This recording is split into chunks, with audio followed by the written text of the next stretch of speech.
Magandang umaga po sa inyong lahat. Ano man ang mabuting responsibilidad na ginagawa natin, mabuting responsibilidad na ginagawa natin para madala ang ating sarili at ang iba sa langit, yan ay ating misyon sa buhay. Amen po ba yun? So kung ano yung mga buting responsibilidad po ninyo, hindi pwede yung masama, no? Kailangan mabuting responsibilidad na ginagawa ninyo na magdadala sa inyo at ang iba sa langit, yan ang misyon ninyo sa buhay.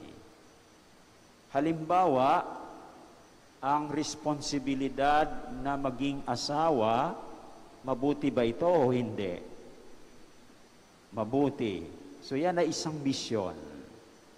Ang responsibilidad na maging ama o ina, yan po ba ay mabuting responsibilidad? Opo. So yan ay misyon sa buhay. Kaya pag ikaw ay ina o ama, ay pagbutihin mo, yan ang misyon mo. So kung ano pang ibang mga mabuti ninyong responsibilidad sa buhay na magdadala sa inyo sa langit, ay yan ay misyon ninyo. Kaya masasabi natin, hindi lang isa ang ating misyon sa buhay. Dahil kung marami tayong mabuting responsibilidad, ayan, marami rin ang ating misyon sa buhay. So halimbawa, bahagi ng responsibilidad ng isang ama o ng isang ina o ng isang magulang ay ang papatapusin ang kanyang mga anak sa pag-aaral. Tama po ba? Responsibilidad yun. Yan ang isa sa mga purpose of marriage, procreation of children and their education. So yan. Mabuting gawain yan, at yan ay misyon na dapat gawin ng mga magulang. Kaya lang, ang misyon na ito ng mga magulang ay tinatanggihan ng mga anak. Paano? Ayaw nila mag-aral. Gusto ng magulang mag-aral, ayaw nila mag-aral. Anong gagawin dito? Ang sagot ay isang aral na mapupulot natin sa mga pagbasa sa linggong ito, ika-15 linggo sa karaniwang panahon. At ano yung aral?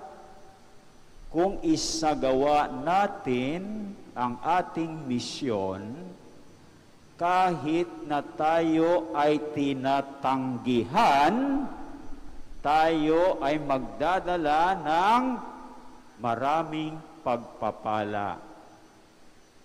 So yan ang isa sa mga aral na mapupulot natin sa mga pagbasa. No? Kung isagawa po natin ang ating misyon, kahit na tayo ay tinatanggihan, magdadala tayo ng maraming pagpapala.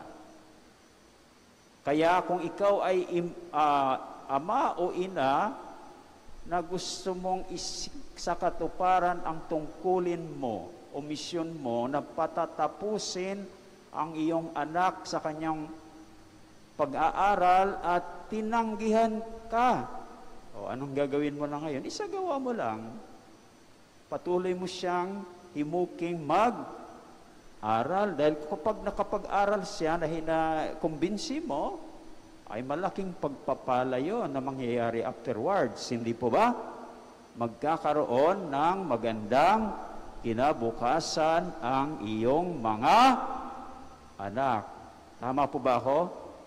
Ang makatapos sa kanilang pag-aaral, nako, malaking pagpapala po yun. Amen? Ngayon, sa unang pagbasa mula sa aklat ni Propeta, kanino nga ba? Propeta, very good. Propeta Amos. Sino ang nabigyan ng misyon? Si Propeta, si Amos, hindi pa siya pala noon propeta, si Amos, binigyan ng misyon ng Panginoon. Ano yung binigay na misyon sa kanya? Na maging propeta sa mga taga-Israel. O, tinanggap ba siya nung pumunta na siya doon sa Israel? Hindi. Kasi sabi ng saserdote doon sa kanilang shrine na tinatawag na Bethel, ang saserdote doon ay si Amasias, at sinabi kay Amos, bulaan ka na propeta. Kaya bumalik ka na sa Huda. Kasi taga-Huda siya eh. Yung Israel kasi sa north, yung Huda sa south. So pinababalik siya dahil siya ay bulaang propeta daw ayon kay Amasias. Kaya doon ka maghanap buhay sa pamamagitan ng panghuhula. At huwag ka nang manghula dito sa Bethel. Kasi ang tinatawag nila mga bulaang propeta, kapag ikaw ay propeta at ginagawa mong hanap buhay ang iyong pagiging propeta, ano yon? Bulaan ka ng propeta. Kaya yun ang sabi ni Amasias. Pero sinabi ni, kahit tinanggihan siya, sinabi ni Amos na hindi siya bulaang propeta. Paano? Sabi niya, hindi ako propeta at yan ay hindi ko hanap buhay. Ako'y isang pastol at nag-aalaga rin ng mga punong igos. Ngunit inalis ako ng Panginoon sa gawaing ito at inutusan na mangaral sa mga Israel. So sinabi niya, hindi ako bulaang propeta, ako ay inutusan ng Panginoon. Hindi ako, pastol ako eh. Taga-alaga ng igos. Hindi ko naman kagustuhan na maging propeta. Ako ay ginawa ng Diyos na propeta. Kaya dito nakita natin na sa misyon na ibinigay sa kanya ng Panginoon kay Amos, isinagawa niya ang kanyang misyon. Pero tinanggihan. Pero patuloy pa rin niyang isinagawa ang kanyang tungkulin. Sa mabuting balita naman, sino ang nabigyan ng misyon? Sino-sino? Yung 12 apostol. Ano yung misyon nila?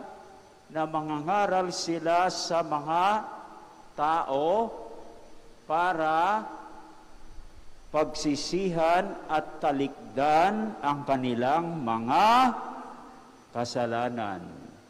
At may pauna na si Lord eh.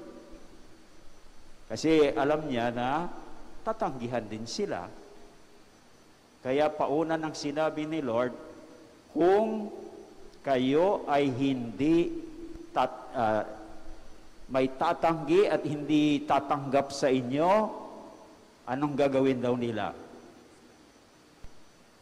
Sa isang lugar, umalis sila sa lugar na yon at ipagpag ang alikabok sa kanilang mga paa. Ang galing na galing na pala ninyo no? Nakikinig talaga kayo, no? Nakakasagot na kayo na, I can read your lips. So, ano ba yung ibig sabihin ng pagpagpag? Yun pala ay palatandaan ng pagkundina sa mga tumatanggi sa mga apostol. Mahirap pala, no? Tanggihan natin yung misyon. May pagkundina pala, no? Mula kay Lord, no? So, ano yung naging pagpapalang dala nito? Ng misyon ng mga 12? Napalayas ang mga masasamang espiritu at napagaling ang maraming may sakit. Sa ikalawang pagbasa naman, mula sa sulat ni Apostol San Pablo sa mga taga-Epeso, hindi naman nasasabing hayagan dyan kung sino ang binigyan ng misyon, pero masasabi natin na ang ating Panginoong Jesus. At anong misyon na ibinigay sa Kanya? Na tubusin tayo sa ating mga kasalanan. Ngayon, ano ang mga espiritual na biyaya o pagpapala na dala ng pagsasakatuparan ng ating Panginoong Hesukristo ng kanyang misyon kung makikipag-isa tayo sa Kanya.